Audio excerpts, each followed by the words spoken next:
Thank you, Riaz, for coming on here, talking to a shorty, giving your perspective. Yo, shout out to young Riaz. Make sure y'all check him out. And like I said, for him to be 22, young, he is very smart, very intelligent, very wise for his age. I'm proud of him. Shout out to his parents for raising a wise young man. Because at the end of the day, Riaz, as he gets older, he'll be able to help a lot of people. And you never know, by him listening to everything that's going on, you never know what he might come up in the future to try to help people out here. Listen, man, sometimes you got to step outside the box. And he doing his thing on this app.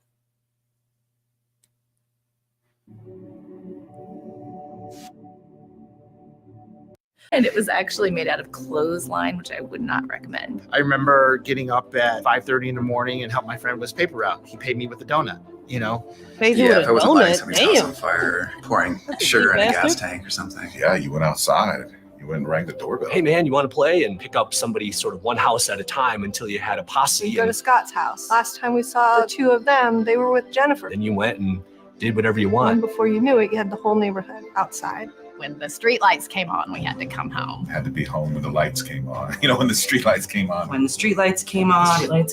Came home by dinner time. Come in when it gets dark. Came home when it got dark, and parents would look at you quizzically like, why are you here already if you're sitting around? I feel like life is more authentic, like more genuine. Yeah, it got creative. They got very creative. I feel like that's why our like parents like stories are so much better than ours. So much more fun. How do you think they got in touch with each other? They didn't. They never got in touch Maybe like with the her. house phone. They have to actually like dial the phone number. Remember in the kitchen, like there would be that ringing sound? We had the one phone in the kitchen that had the really long cord. Still hung on the wall. Yeah, still hung on the I can wall. remember setting the dinner table and having to take the phone cord over my mom's head. Yeah, I was rarely on the phone if my sister was on. And then I would spend hours trying to record her. We also Now, Pete, right? They're talking about back then.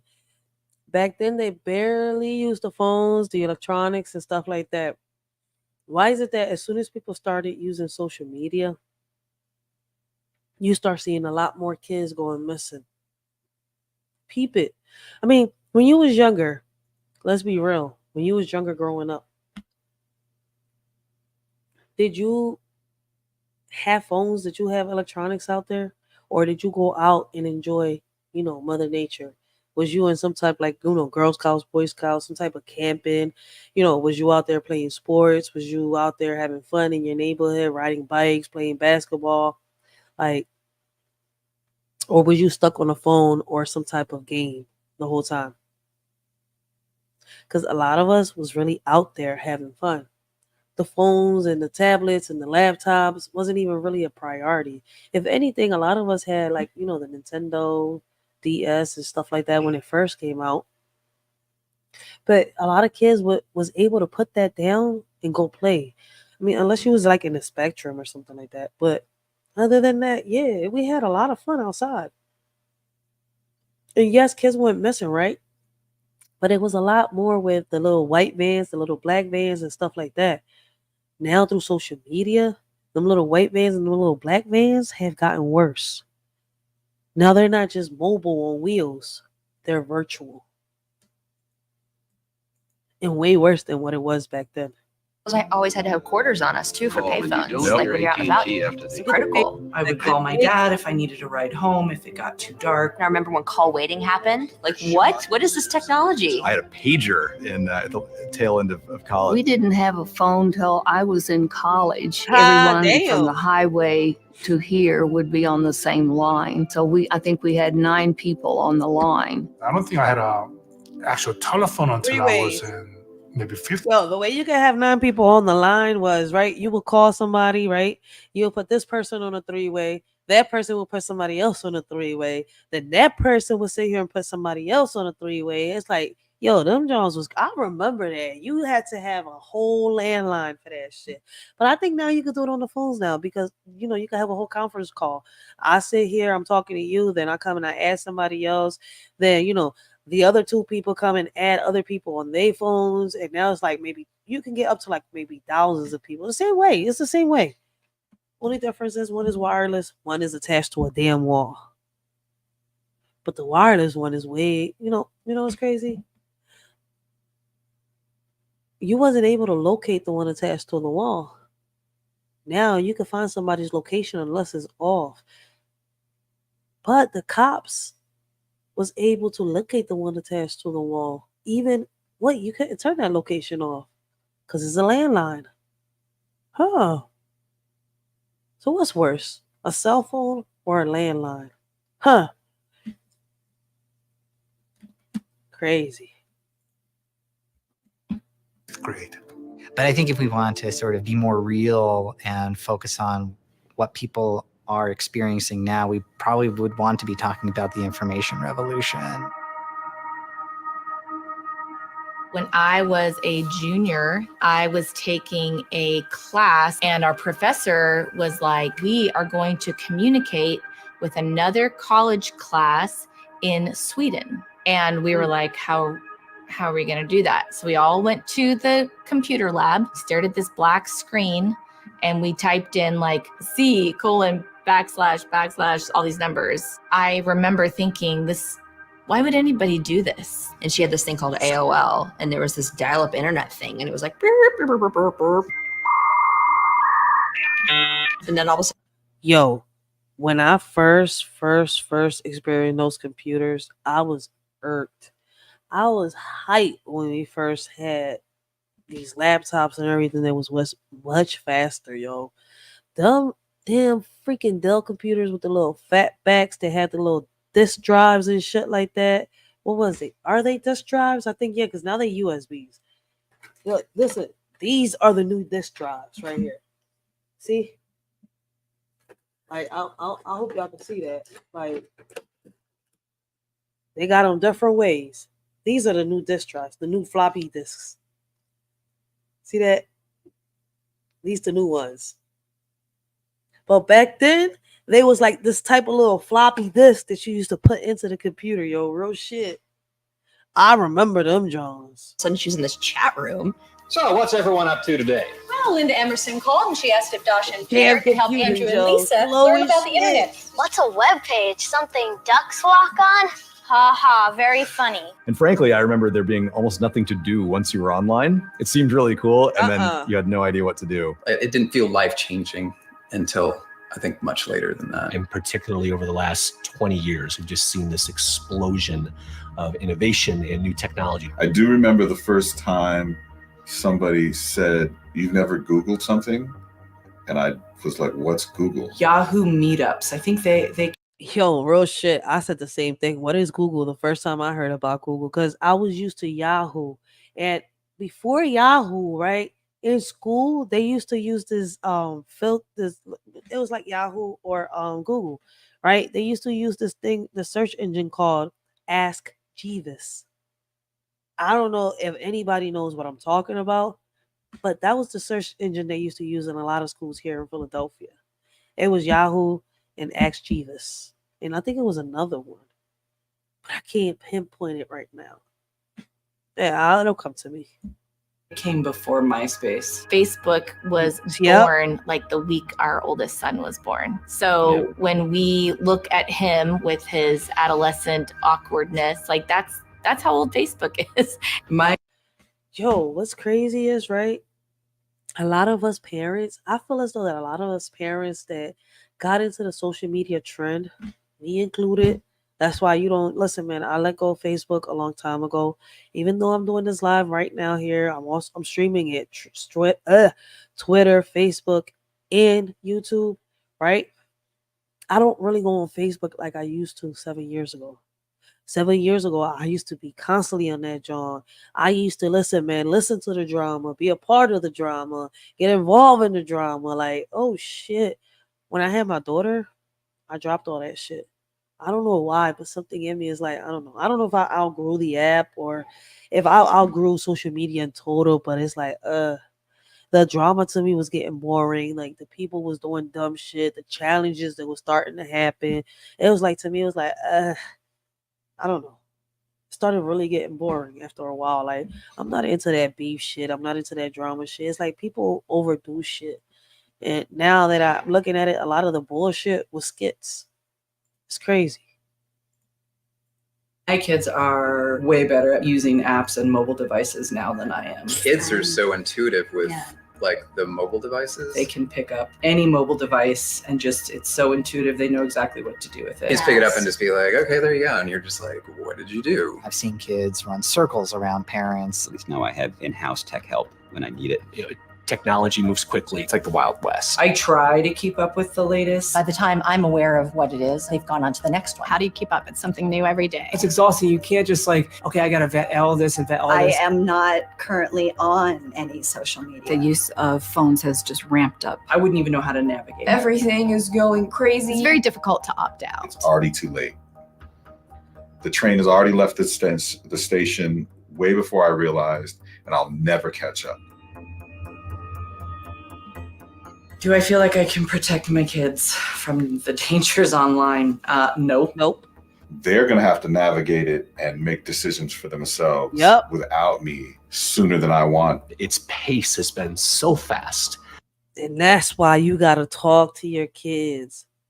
Because if you don't bring awareness to the dangers and what's going on and try to find a way to show them that what you're saying is true, guess what? The influence out there is going to grab your child. You could be the best parent in the world, man. Shout out to all them parents out there that by any means necessary, they be a part of their kids' life and they try. It don't matter how many jobs they got, no matter how many things they got going on in life, even with their own personal issues. They right there rocking out, trying to do and help their child. Real shit.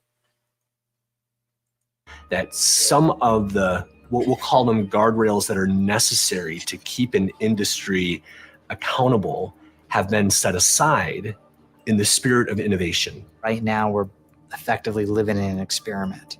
Yep. How is this going to affect us? We'll find out with the current generation. I will tell you that I'm probably going to be dead and gone, and I'll probably be thankful for it when all this comes to fruition. Because I think that this scares me to death.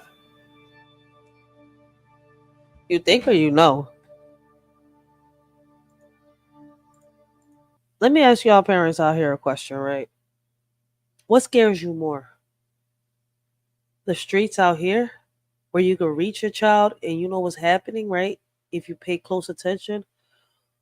Or this dark web here where if your child knows coding and about secret messages and all that, they could be gone with a blinking of an eye. And you don't even know it.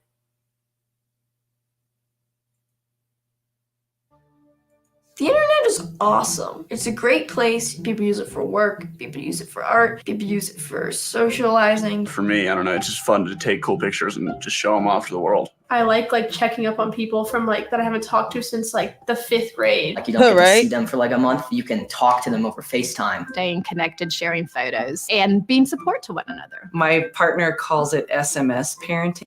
I mean, that's the reason why they started all these apps, right? Communication, networking, building, businesses, for people that are not around each other to be able to communicate and stuff like that. But people in society have turned it into something else. But that's my opinion.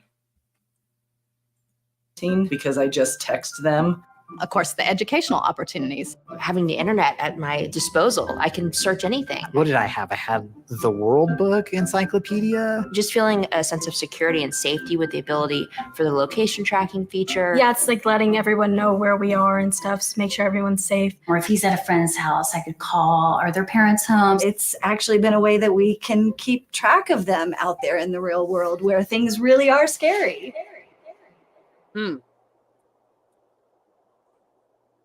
Do you think the dangers online are more prevalent or dangers in real life are more prevalent? I think I'm still more afraid of the real world. I think my primary concerns did tend to be physical. Any situation where they cannot physically defend themselves, then that's number one for me. Yeah. That's scary to me. And that's everything outside of that side of the house. I ain't gonna sit here and lie. Both the real world and the virtual world make me nervous because motherfuckers come onto the virtual world to lure people from the real world to get away with what they want. really wasn't allowed to walk around the street. I couldn't ride my bike around my street. I mean, I'm a senior in high school. I still can't sleep over. Like, we couldn't do that now. We couldn't just walk down the street and like go to a restaurant. I mean, that's just not really that safe. Without worrying about being kidnapped or even, I'm going to throw out raped. Yeah. Many parents today worry more about physical danger of their children than they do online danger for their kids because it's something that they can relate to. I don't know whether Jimmy's lost his kite or what, but he's really asking for trouble, climbing a power or telephone pole. Here's one, a rusty nail, and believe me, it's dangerous. I remember my parents really, teaching me sort of very physical danger prevention things, like look both ways when you cross the street and be careful who you talk to and things like that. All of those things parents heard when they were growing up. And so that's something that they can hold on to. It's a fear that they remember. Whereas everything online, oftentimes it's so far out of what they can imagine because they're not using the technology the same way that kids are, that they can't even wrap their brain around it enough to know what to be afraid that's of. so true.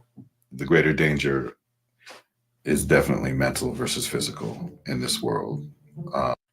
I feel as though that a lot of parents grew up with social media, right? And to them, they feel as though there's no real danger. So they feel as though that there's no danger for their kids because they never really seen it.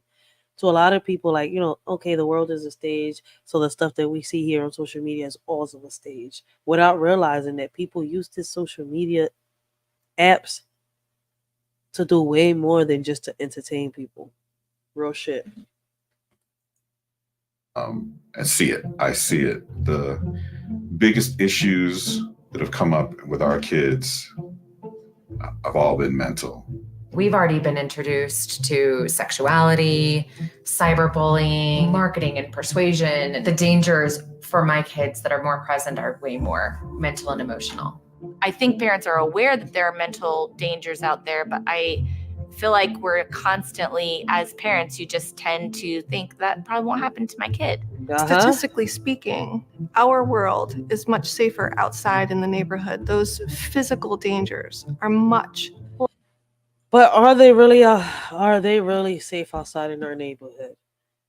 Because what's crazy is, believe it or not, there's people in our neighborhoods, even in your own families, right, that you have to be aware of, that you have to be cautious. And I know a lot of people don't want to hear this, but it's the facts. It's the truth. You don't know who is a predator out here. You don't know who's a groomer. And we have them, friends, families, pretending to be that they're not, when in reality they are. People that are willing to sit here and kidnap your child and sell your child to make some money. But they know you. They say they love you. They care about you. They'll tell this kid they love them. They care. They trust them. And they'll hurt you. Less likely to happen than the dangers that we're seeing online. I remember in 5th grade, I saw all my friends slowly, starting to get phones.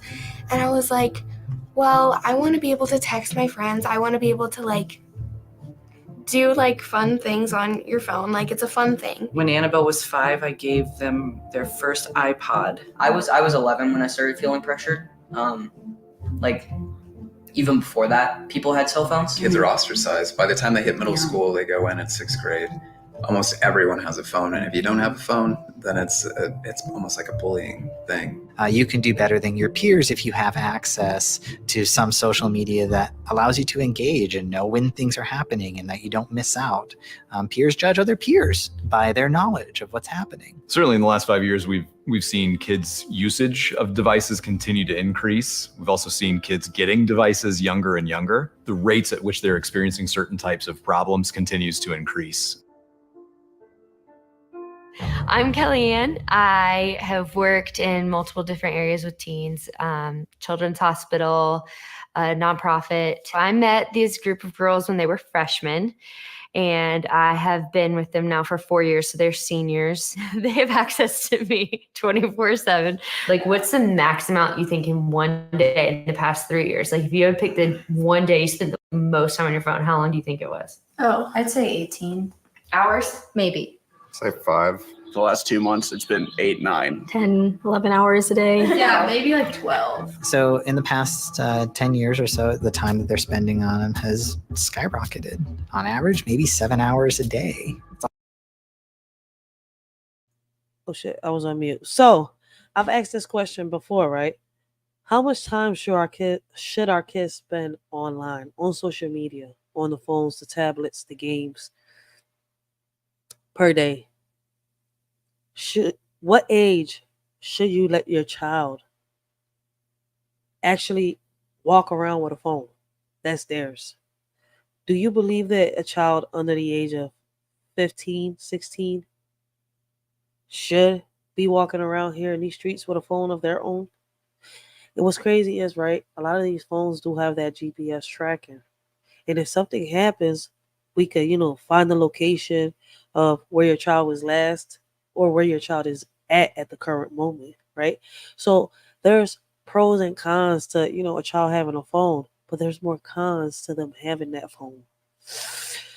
Me personally, right, my daughter's always with me or with her dad. And when she's out in the street, one of us is with her. I mean, as a teenager, right, when she hits 13, 14 years old, I feel as though as parents, we should be out there, right? 15, 16, they working, they doing what they got to do. Okay, they need their phone. You're able to track them, right? They should, by now they should have a little bit more responsibility if talk to them and, taught them what they've had, to be taught. Maybe I'm saying it wrong, but, it's crazy because in this era, like, some real shit, a phone is easy to track your child with. It's better than sitting here chipping your child. Let us surely know what y'all think about that. What do y'all think? It's a lot of time when you also have to do school and sleep and eat.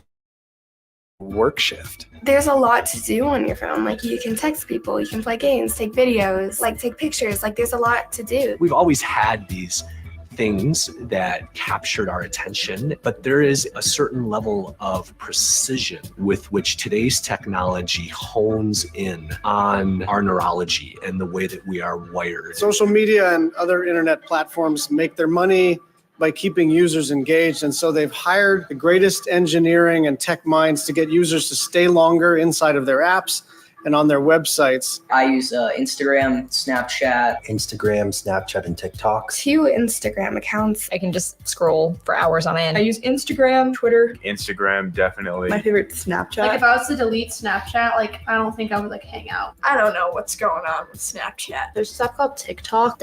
Yo, they come at TikTok so much, but if they only knew that the youth isn't really on on TikTok. They're really on Instagram. Have y'all ever took a walk around your hood, your neighborhood? Right? And when you notice that these kids are on here on their phones, what app do y'all think they're on? Some do use TikTok, right? But the majority of the time, these kids are on Instagram and Snapchat. Not TikTok, not YouTube, not Facebook. The majority of the time, for some reason, Instagram and Snapchat draws these kids' attention. Social media games like TikTok and Fortnite. Yeah, I look up from my phone after being there for 15 minutes and spend an hour Scrolling through Instagram. And then I end up watching other people's videos for 5 hours on end. Watch Netflix for time and then go off Netflix, check Snapchat, check Instagram, go back. Yo, watching people videos for 5 hours straight, just surfing through the net, damn. Unless you're doing some research, I understand. But just watching random people online, surfing through the internet, 5 hours straight. Shit, no breaks in between. On Netflix. What I really do when I'm not online is kind of just sit on my ass and eat What? I call it the race to the bottom of the brainstem. So it starts with techniques like pull to refresh. So you pull to refresh your newsfeed. That operates like a slot machine. It has the same kind of addictive qualities. Do y'all believe that parents leaving the kids use social media so much and so long is the cause of why our kids are having a hard time focusing on the things that they got to do? Just asking a question. Just asking a question. Y'all think that social media is what's making our kids lazy? Keep people in Las Vegas hooked. One of the central issues of Skinner's philosophy of behaviorism is that just like the pigeon, man is a predictable animal. Gambling systems have a schedule that we call variable ratio that explains why people gamble. The psychoanalysts say people gamble to hurt themselves, destroy themselves. Other people say they do gamble for the excitement and so on. Well, nonsense. You gamble because there is a certain schedule built into the gambling device or system, as in a horse race. These same schedule will make a pathological gambler out of a pigeon as well as out of a person. It's interesting raising kids 5 years apart. You know, John could leave his phone sitting somewhere away.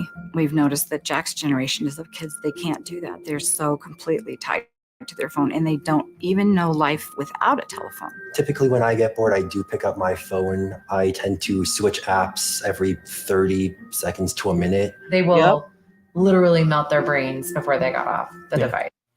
That's a fact. And I'm going to leave it right there, y'all. If y'all want to come check the video out, it's called Social Media Dangers Documentary Childhood 2.0, right? Come check it out, right? So that if y'all want to continue watching this video, but the whole purpose of this is, right, guys, we got to pay attention to our kids. We got to be careful. If you're a content creator,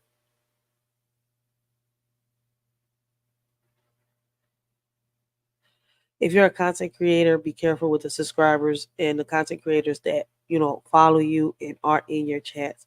What's crazy is a lot of these predators are in our chats and we don't even know about it. We don't even chat with them. Like I said, that's why I listen. For people that come in here thinking they trolling, I block them fast. I ain't got time for that. You on here with some dumb shit. It ain't even funny what you're saying. It doesn't have nothing to do with the topic. Get the fuck out. I ain't got time for that shit. For real, for real. I don't play that shit. A lot of people may think shit like that is funny, but at the end of the day, the consequences behind these motherfuckers is real.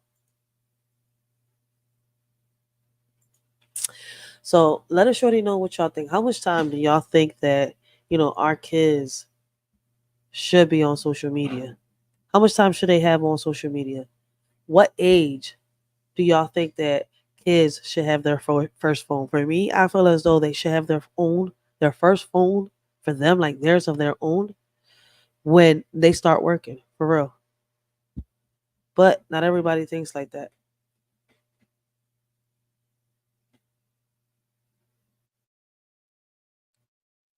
All right, y'all.